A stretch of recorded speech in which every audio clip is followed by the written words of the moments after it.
as they say, lavala, the flood. The people have to become a flood. And speaking of the flood, that takes us to the Nile Valley. So without any further ado, will you please welcome the great African historian and the black man of the Nile, Dr. Yusef Ben-Jochannan. I turned to anthropology, cultural anthropology. That still did not meet my need, and I went into Moorish history. None of these things satisfied my need, and then I went to my father's first profession, law. Neither of these things satisfied my inner need, but they gave me a preparation in order to fight what was to come way up the road. And so it is that I had a last qualification to make. And that was to decide whether I was going towards money or whether I was going towards a struggle. And probably at the time when I started, I probably was not too clear on which way I had to go. So like any other young man, there were times in my youth when I too saw the flashiness of a car and thought that it meant something other than transportation, clothing and everything else. And I made quite a few mistakes in those days. But things start to gel when I realized there was a sharp distinction between going towards wealth and going towards a peace of mind. And quite early I make the decision that sometimes you have to take the route of the peace of mind, but the peace of mind did not necessarily mean the comfort of not paining. To have the peace of mind meant to go to jail, it meant to be spat at and on, it meant to be shot fired to you, your car attacked, your person, and family problems. But the peace of mind came that while you were in jail, you could sleep, unless they were purposely at the time harassing you physically. And I had all of those experiences. The ultimate and last point of this came in the entire month of August with the Egyptian experience I had, because the Egyptian government and many of its officials anticipated my mind, though my actions did not give away my mind. The Egyptian government summarized, or members within it summarized, that my total behavior from 1939 until 1991 was because of my commitment to my people, the Nubians. And that they felt that anyone dedicated so to their people will probably do anything in that effort to free their people. And so when it was that the struggle came for an Arab Egyptian trying to wrest from me that dream I had in placing Nubia again to the world by establishing this Nubian festival, which may have sounded good and playful, pleasurable, and everything like that, a holiday in the stars, so to speak, that they saw in this a totally different thing, which it was. They saw in this an attempt to bring to the world, and on the world scale internationally, the Nubian people highlights as those of Egypt. True, they were. But the charges against me for how this was to come about was totally erroneous, and the persons who plotted this, in conjunction with international bodies, were fighting against me at that point, not as Yusef Ben-Jochannan. I have been barred from countries before. I have been placed in jail by countries that have been escorted back to the airport by the head of state of St. Kitts, Bradshaw. So I had known all of these experiences and knew they would come from different sources for different reasons.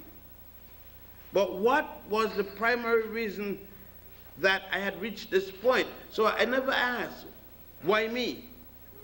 I never asked the question, and I will never ask the question, why not me? For what I was engaged in doing and will be continuing to do when I return to Egypt on the 19th of October cannot be stopped. And someone asks, how you mean it can't be stopped? You're a human being, you could die like anybody else. Well, if I die, I will die either by a gun, a knife, or just calmly die in some black woman's hands. I mean, arms.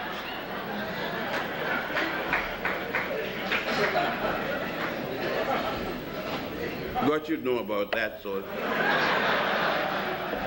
But nevertheless, I will die. And someday must die, based upon what I'm seeing. But I will continue to the last of the breath to be struggling towards Nubia. And so with that, I've made it a possible that money never played an important part, though it is important. The pursuit of it is very difficult, and at times it makes it uneasy for me to perform what I have to perform. But what is it? In 1936, and then subsequently in 39, when I made my first move in terms of Egypt, then I started what happened to me in August. We expect that only when we do things momentarily in one day, the reaction to what we have done just a few minutes prior to what comes down on us, we feel is that the thing that actually we're paying for. No. What happened to me in August 1991 began in 1939, and this was the response to what I did then. Between 1939 and 1991, what happened was the intensity of what I had begun in 1939. And because I knew it, when I went to Papua New Guinea, arrived in Papua New Guinea with $19 in my pocket, not knowing where I'm going, it didn't bother me, because when I was assured that 99% of the population looked like me, I knew I didn't need more than $19. I didn't know I didn't need $19. Because I knew what I had to do to live among them people. I had certain skills. I had the skill of law, the skill of engineering, and the skill of historical research. And there's no way that I could make contact with anyone there and we could communicate that I would need bread to eat. Since it is that my objectivity was always the African people. When I was teaching at Columbia University, I'm going to go into history, but this is important to understand me. I was simultaneously lecturing 2 blocks from here, exactly, on the southwest corner of 125th Street, right in front of the Chock full of nuts, I would come down from Teachers College, where I was teaching 2 courses, to 125th Street to the University of Hard Knocks. And there I took all kind of abuse because my language was not proper. I did not know to speak to my brothers and my sisters. I too spoke with long syllabic words. I was the epitome of a British house slave.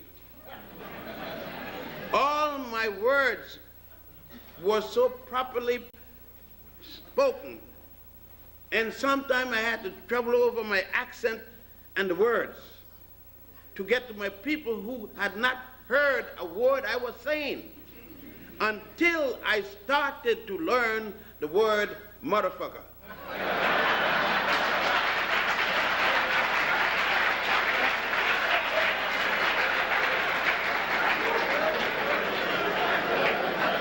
When I learned to say that and to speak it with all the strength and vigor, as against a gentleman who mates with his partner, I had no one to understand me. And then I learned something in the Christian church. I spoke the language of the people. Some of you can't stand it, of course, as the people, but for the first time I was able to communicate with all of my people, those in the big house and those on the plantation. Previous to that, I was communicating solely with the big house. And the big house could not hear me because what I had to say was not for the big house. What I had to say was for the audience here and the rest of the audience like you.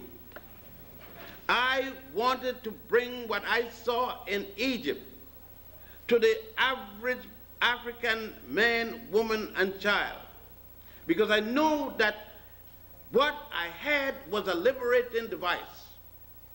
I had seen my people sitting and praying for a wife or a husband, sitting and praying for a fur coat or a Mercedes-Benz, sitting and praying for all kind of frivolous nonsense, carrying it to the door of the Lord and leaving it there on the doorstep, coming back 2 weeks later and there it still was on the doorstep.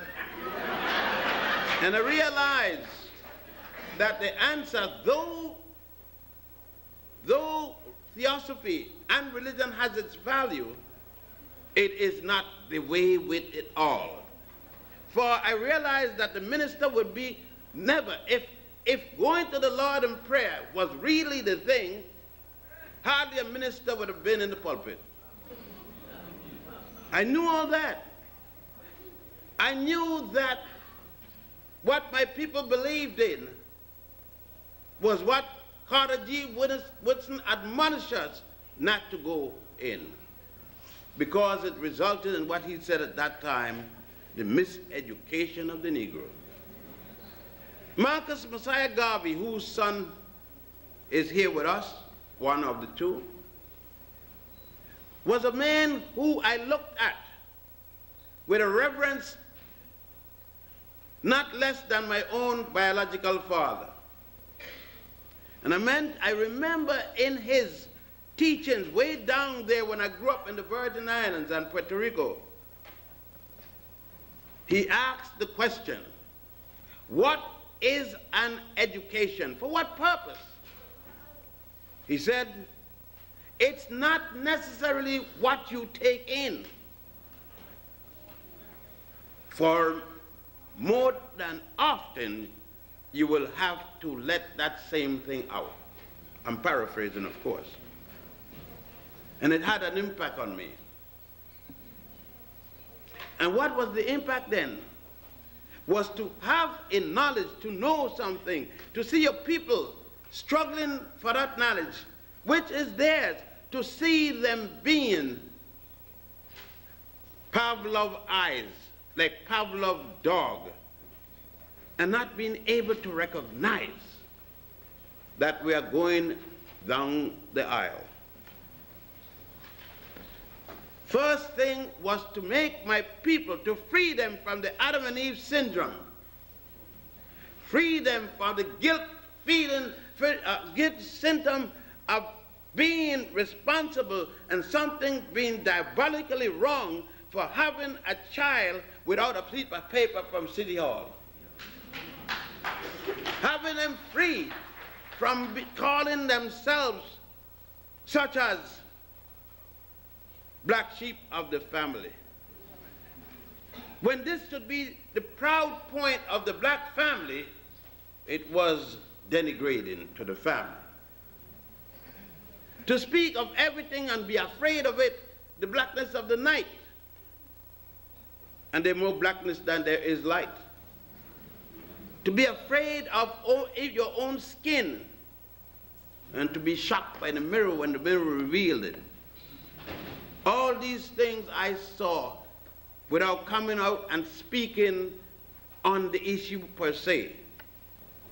It is at that time that I equally came and met with an older boy. You would not think that we were ever boys. I met with a fellow from Georgia, Little Bubba Clark, a little bit older than I am. And so when we meet any place, I always have to give him first consideration. But we met in the Schomburg, and I see a lady sitting down right on my right-hand side, 1, 2, 3, 4, 5, 6, about 7 rows back, who was a mentor. And we don't speak about mentors, but the mentors have the point in helping to mold us. And I was partly molded by this woman, Miss Hudson, sitting right there. Will you stand up, Miss Hudson? Take a bow, take a bow. No, take a bow, you gotta take a bow. Take a bow. Yeah.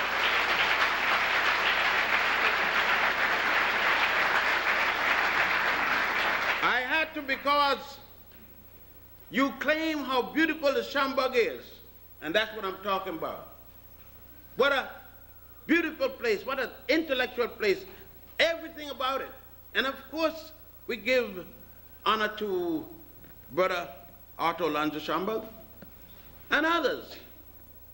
But I am a living witness for the many, many nights till 2 o'clock in the morning, 3 o'clock in the morning, coming back from meeting with that young lady there, going home by herself towards the Hudson River, trying to get what you now got there.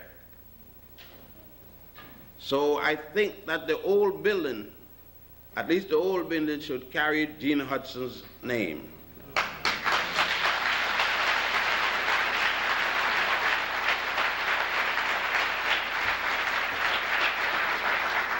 And let me go into what it is that was so revealing and changing in me as a young man and subsequently now as an approaching old man.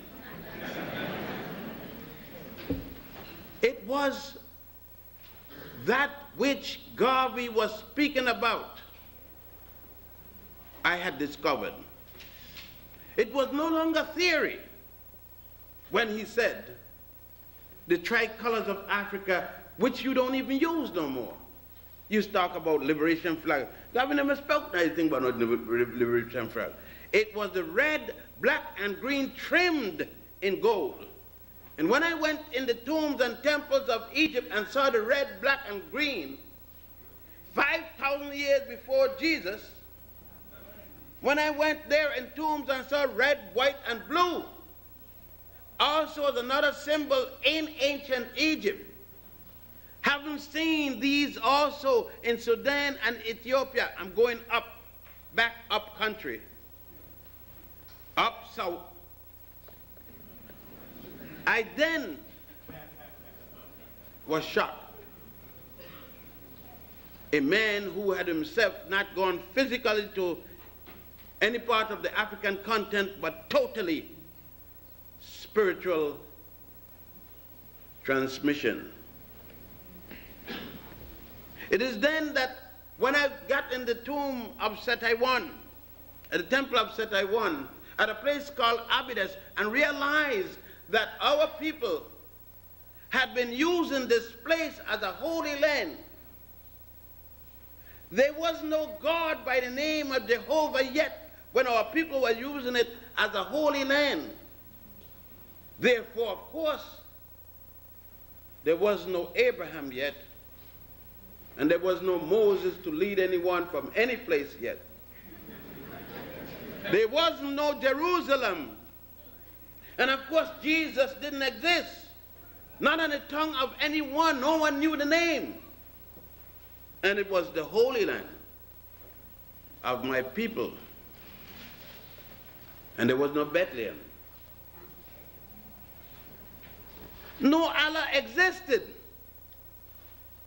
And therefore no Muhammad ibn Abdullah. And therefore no Mecca. Not even Medina. And then I further started to think beyond doing just the research. Another thing started to come to me, and another damning thing came to me was the concept of the Immaculate Conception. As I walked through that temple and stumbled into the room and looked and see an erected penis perpendicular to the body of the image of the person being there. And by that time, knowing to read enough to understand what was going on in this, I noticed it was the resurrection. And I thought for the longest while when I heard that the resurrection of Jesus was a spiritual resurrection. It has nothing to do with something physical. But here was a right Osiris with both a spiritual and a physical resurrection. And the symbol of resurrection was the penis of a man that the ancient Africans were not afraid to use their sexual organ symbolically to express point. I had seen this in other temples as I looked at goddess Mut, stripped naked, and the text saying, goddess Nut, exposing heaven to the world, her vagina. And I had heard of the word heaven, and I was taught to look up in the sky, especially when the big clouds pass.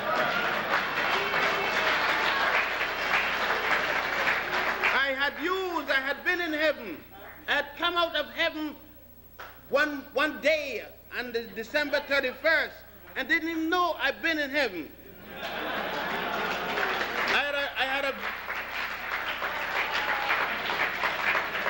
Because everybody was telling me, it's not there.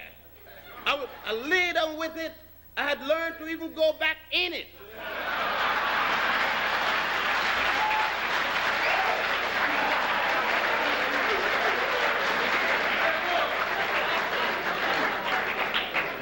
And I was ashamed to know that millions of brothers couldn't recognize heaven, and that's why they were beating it with clubs, kicking heaven full of new birth. Couldn't even recognize heaven. And I'd even call the products of heaven bastard, illegitimate, and so forth. This kind of news had to be told. But who's going to listen? Who's going to listen when they are already reached the epitome of what my brother had said in the miseducation of the Negro? Further, as I examine the whole basis for our living, understanding the concept of spirituality, understanding for the first time that our people bring to the world the concept of a soul, but not only a soul, the concept of the law of balance, the law of opposites. that that law was fundamental and never once could be upset.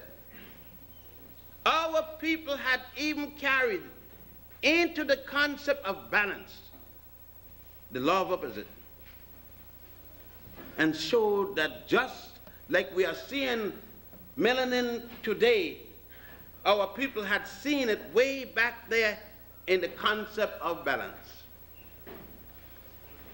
It was hard to put these things I was now seeing as my pick and shovel dug into the earth and the blisters came. There was no time to worry about the blisters because the information that was being revealed was something that I found to be my greatest difficulty, because what now that I've got this, who am I going to tell that can understand me? Can I tell my mother? No. She was a midwife and should have, but her background, her training. Could I tell my father? No. Though he encouraged me, because neither of the two could understand because of the background. How now would I tell my people? I realized it. When I went to the street in Harlem, it was not the first time, because in Puerto Rico, I had gone to the street with Don Albizu Campo. I had been in jail in 1935 with the black shirts in Puerto Rico at the university. I had gone to the street to tell people whatever way, because I was not interested in the title intellectual. Today, when people condemn me for not being an intellectual of the PhD type, they think that they're bothering me. They don't. I've given up. I surrendered the name last Saturday before last at my lecture at First World. I gave it back. I turned it back. I don't need the damn thing. I didn't need it then. But I needed it. I couldn't go in certain places with my brother and sister. Hadn't I used that white man's certification, I would not have been able to get in. I no longer need it. But I refuse to use it on what I consider the epitome of the black man and particularly the black woman's value. Never did I put the PhD on my works, because I refuse to let the white man certify what I am doing.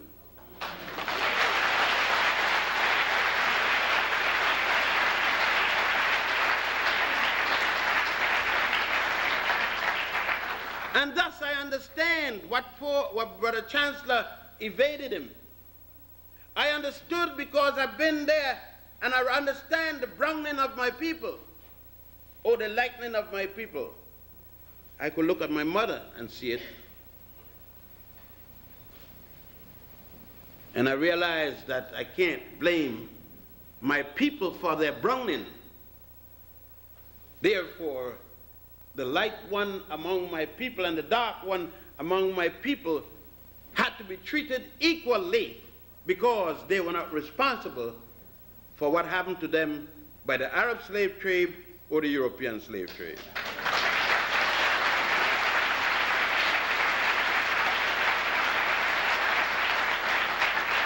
It is that, because of that, I was able to understand the invasion of the first part of Africa, and that is the northeast section of Africa, now called by some the Middle East. I understood what happened as the Hyksos, the first foreign people to come in our land, came in to plunder, no different than the current foreigners in the same land plundering today. I understood it.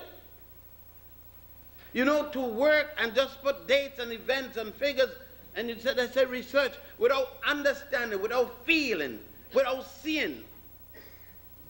You can do that very easily.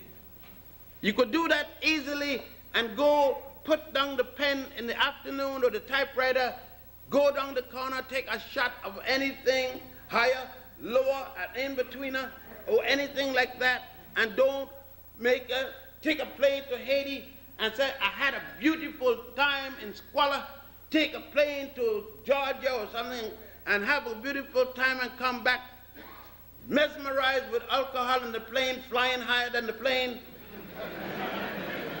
You can do that if you do the research, but the research means nothing to you personally. It is thus that when I went in the tomb of Ramesses VI in particular, and looked at the black woman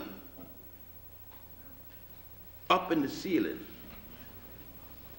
I could turn my mind to New York, to St. Croix, Puerto Rico, and say, it can't be the same woman, because this woman is over the head of Ramesses VI. She is shown naked back to back. I thought of the Caribbean Calypso song, back to back. You know what it is. And I'm saying, is the picture of the black woman up there with the stars and the moons on her body? The brother put it up there. Black men, artists, put her as heaven. But black men in Harlem on 125th Street had his foot in black women behind and their guts. Is it the same black man that put it in there? What had happened to us in the transition between the Nile Valley, the slave ships, the crossing of the ocean, and our sojourn in the Caribbeans, and then after the Caribbeans coming up here in 19 or 20 in Jamestown, Virginia. What else was to be learned was all of these concepts of the Ba and the Ka, the spirituality. To understand that our people, call them Egyptians, Nubians, Meroites, any name you want to call them, even nigger if it feels you better, because your sons and daughters just calling everybody nigger in the subway and every place. That too had to be put in context. It could not be that the Hyksos did this, and then come the Assyrians and we kicked them out with Ashurbanipal. And then came back, after that, came the Persians, and we kicked them out in 525. And then they come for the first time, the European. By now, the Europeans came out the cave. We should have left them there to freeze.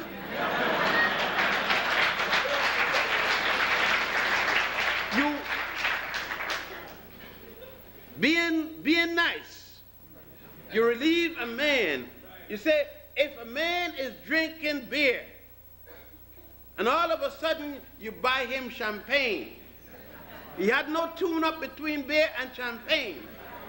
And you let him from cheap beer to Moet, $150 a bottle, it's going to make him sick. You have to put a little bit of Moet in the beer and then add it so you can get the beer taste, the champagne taste. Otherwise, you haven't done him any favor. You kill the man.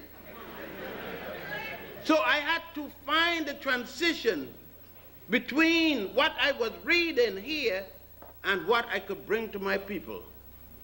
And it still hasn't been done, because it's sad to know that even in 1991, we are having a conference to discuss, is Egypt in Africa? And all the intellectuals going to discard it. And then they're going to have the Black Authority of Egyptology, Barnell from Cornell University, a man I couldn't keep from out of my classroom, pimping and everything I was teaching. But this is it, because what it means, it meant that the sunlight, just the mere sunlight, the recording of that sunlight, which our people had used and found out that they could record the hours and establish the hours of day, establish the value of a week and a month and etc., that our people had found the way to live, even if, in fact, simultaneously or not, there were a people called Caucasian and even Semites, Tomites too. Even if there were such an incident, that it was our people, whether or not bestowed by the power of the deity, she and he. I got to repeat that one, because when you say, God may he, she, or God may she, he. Because I stopped saying God, he, long ago. Because I went to the labor room. As a matter of fact, in my living room, I saw my first child born. And I'm not going to say God, he, no more.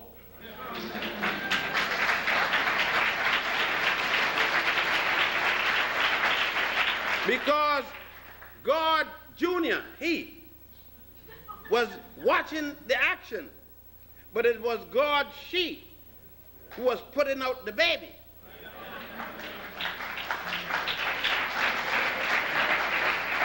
And I had seen it in Egypt. I had seen it with Goddess Hathor.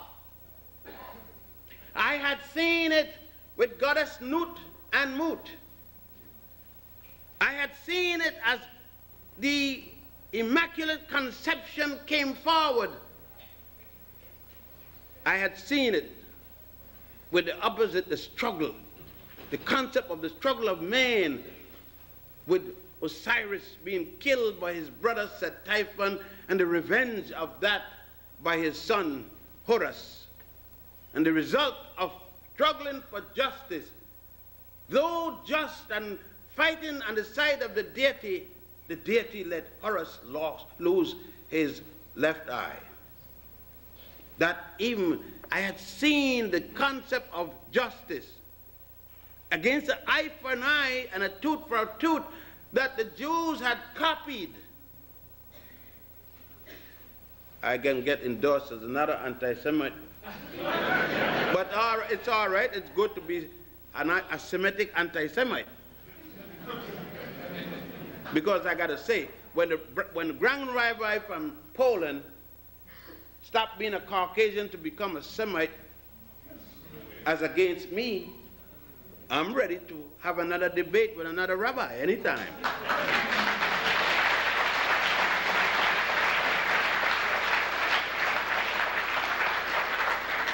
What it means then, and Brother Elombe, give me the site when it's time, because I'm thinking about time now. What it means was to bring the people on the site. It was not enough to come to 125th Street and speak about it, because people couldn't conceive of this. How can you conceive of a black woman who had gone through the Immaculate Conception process, giving birth to her child, a virgin-born child, with Michelangelo's cousin in your living room or your bedroom or your child?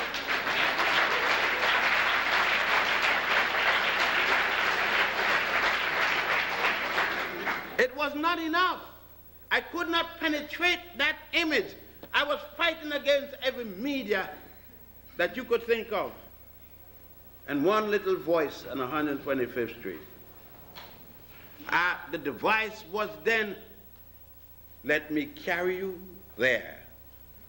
First I felt at that time that the black, quote unquote, intellectual would want to pass it on, and found that he had no idea, because he had to wait until the cracker said, I'm going to publish you. But first I'm going to edit you so that your work is meaningless. I had to bring you to drop that black intellectual, to go, and the black intellectual now say that I can't write. I am redundant. I don't know how he found that out, because in my book I place, I am being redundant. I mean, I don't know that anybody could have missed the point. The first book I published, I said, I am going to be redundant. I said, I am speaking about Egypt, Sais, Kemet, Tamari, and give you the different names of Egypt. I'm speaking about Africa, Al-Kebulan, Ortega, Hesperia, same name. I put it in bracket so you could know. You know why I'm doing it? I was doing to you what the minister does to you just before the collection takes place. I was saying to you, and God did it. Yes, and God did it. Yes, God did it.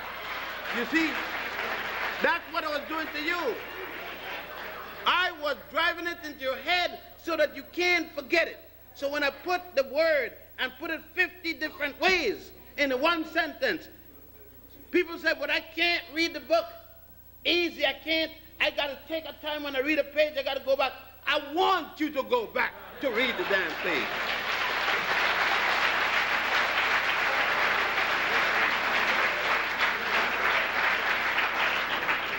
I had to send you back. You had this white Mary from Rome.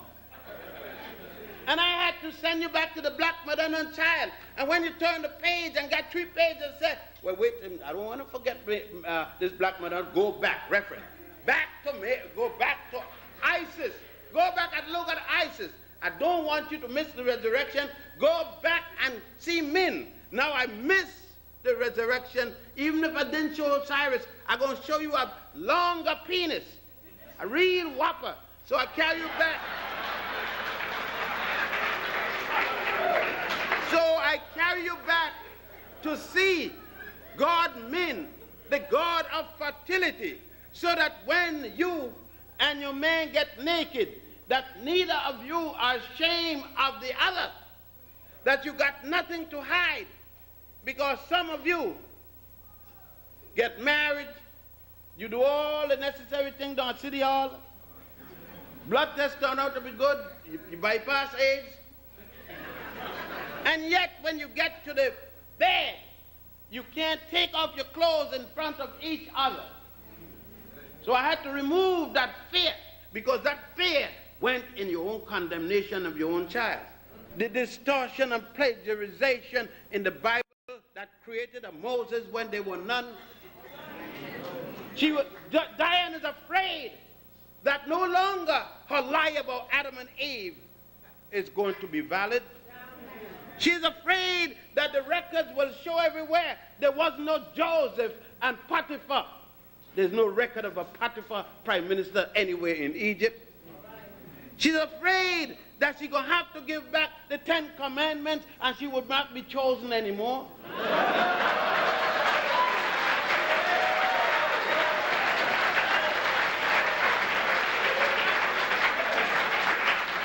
Yes, she is a Texas Jew. She's a Jew. She was born in Texas. She's a Texas Jew.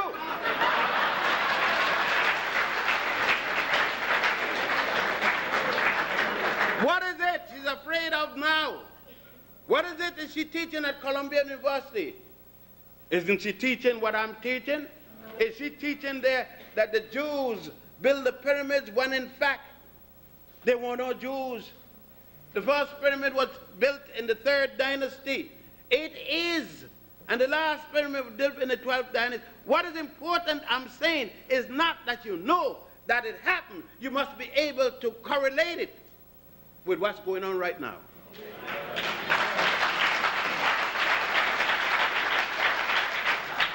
It would be folly for me to go to Egypt for 50 odd years, dealing with these perspectives, and come back beating my woman in 135th Street. It would be folly for me to go to Egypt and see this thing and come back and don't give a dime to my child to eat a bread. It is not good enough to read it, sing about it, dance around it, and don't act it. Not good enough.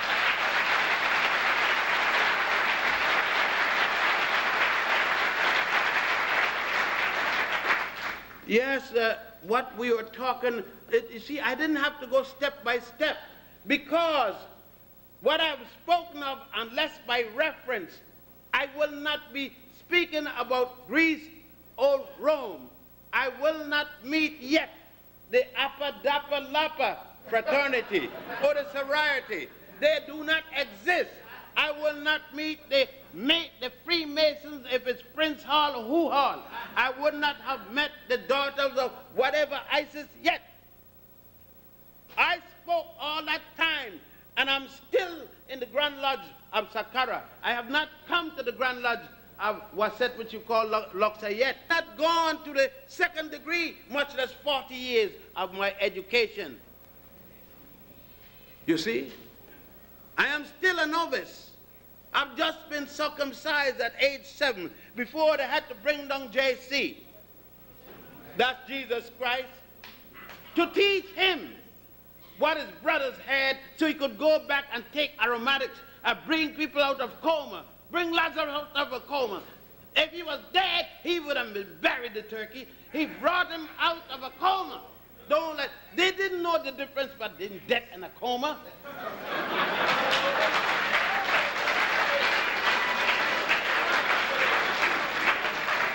And in his home, Jesus had to come home among his people where Mama had run and bring him first to hide. That's not blood. How the hell you got Jesus blue eye with golden locks in a bunch of Harlemites? And George Bush sent the army in spite of Colin Powell.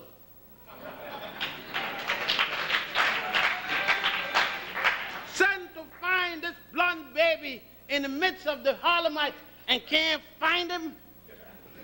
Somebody needed glasses, or Jesus was a chameleon. He turned when he wanted. No. And he didn't even finish the course. It's 40 years of study. And he didn't make 30, he just barely made 33. Had some more work to do. Daddy said, come home, boy. Come home. You ain't touched no sister yet. You ain't helping the population. Come home. Didn't you see those pictures that Ben is looking at? Didn't you see Goddess Nut, how sweet that sister looked? Didn't you see heaven glowing in front of your face, boy? 33 years, boy. You're at the wedding and you ain't doing nothing yet. And Daddy said, come home, come home. You got to understand what they say on the wall. Come home, yes, come home. Come home to the motherland. Come home to Egypt. Come to the Nile. I stood in the Nile. I didn't. John Clark, Bubba Clark was taking care of everywhere else over there in the West Coast. And here, he was taking care of the Mississippi, the Missouri, the Niger, because there's so much to take care on the Nile. When you're on the Nile working, you're talking about 82 pyramids in Egypt and 37 in Sudan. When you're on the Nile, you're talking about going into the temple to find the engineering solutions that man made, even the Nile meter, to be able to stay 3,000 miles from Ethiopia and tell when the lake went up 1 inch without guessing and calling and hocus pocus. By scientific instruments that was the state of the art of its time. You are talking about being where mathematics was first used. When I carry you to the Holy of Holies in Karnak Temple, Karnak, the proper name is Warit, and show you how man started to count with 1 all the way up to million. They said the African, they have the 0. How we wrote 1,000,000 then? How we wrote 1,000,000? Oh yes, and you come with your camera and you taking the picture. Yeah, then we had been there in Saqqara, and I had we have already dealt with putting two foreign metals together, putting gold and silver and blending it to make the capstone for the pyramids as well as the obelisk. Yes, you knew that when you went to Washington, D.C. and looked at Washington's penis, which Martha couldn't enjoy. I don't know why he put it there. It was useless. But he didn't know that when he put that reinforced concrete thing up there, that he was copying Osiris' penis that had been cut off by his brother Typhon in a war between two brothers thousands of years before Cain killed Abel. You see why Diane is mad? Because the lies by Jewish rabbis and teachers will have to come out in the curriculum of inclusion. The question is, are the brothers and sisters working in the curriculum of inclusion going to say that the Cain and Abel being the first murder is nothing but a lie and put the true story where it came from? That's going to be the test. What is going in to the curriculum of inclusion? Thank you. You see,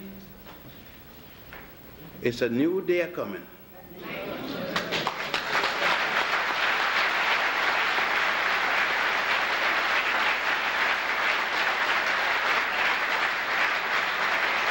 You see, when the old folks said a new day coming, fairly well, fairly well. Oh yeah? You see, you think that they were just jumping, so you stop singing. A new day coming very well. Because that was too black, too African. So you had to come with the spiritual. No, that'd have been good. But you drop the spiritual as you reach the front door. And you turn it into the gospel that said, oh Lord, I ain't got no problem. That's a goddamn lie.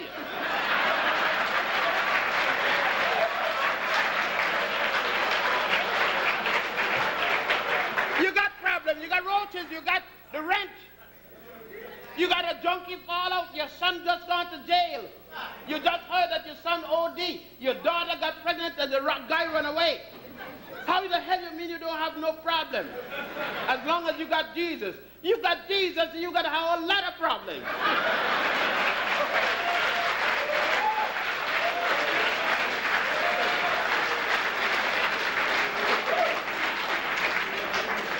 No, let's deal it. Let's deal with the reality. Look at Jesus in the spiritual sense. If you believe in me and on me, and you can't walk, I'll make you walk. You don't need a reverend. I could do it. But the reverend specializes in it. But hold on me and believe on me, and I'll make you walk. Not only Jesus, he went the same place to learn it where I went to learn it. He went home. That's why he spent them 20 years home, on the Nile and the Grand Lodge at the master teachers.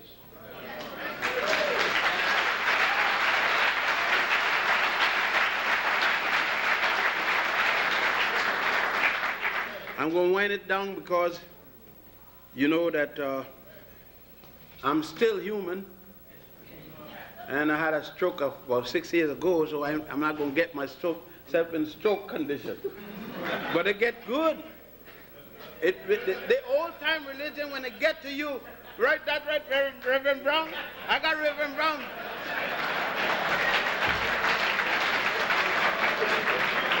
Boy, it make you feel like a good black sister. You know, you get in the clinch, then you hug each other, and she said, tell me you love me. And you know you love her, but at that moment, you ain't got time with no theories.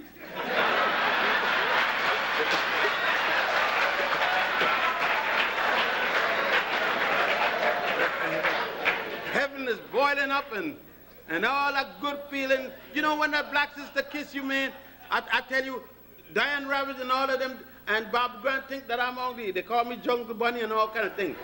They don't know. Ask a black sister what a nice, sweet, thick lips could do to your soul.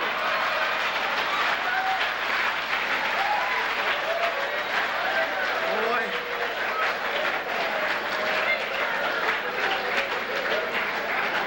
Yeah, boy, when one of them lips hit you, the suction from those lips.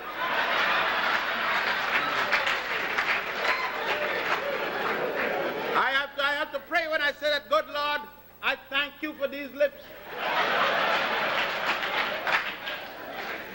The Lord must have known what he was doing when he put lips on brothers. Lord had to know what he was doing when he makes sisters with them sweet, luscious titties. The Lord, oh man, brother, come unto the Lord and glorify the sisters. Talk to the Lord and tell the Lord, Lord, when you make black woman, you outdid yourself, Lord.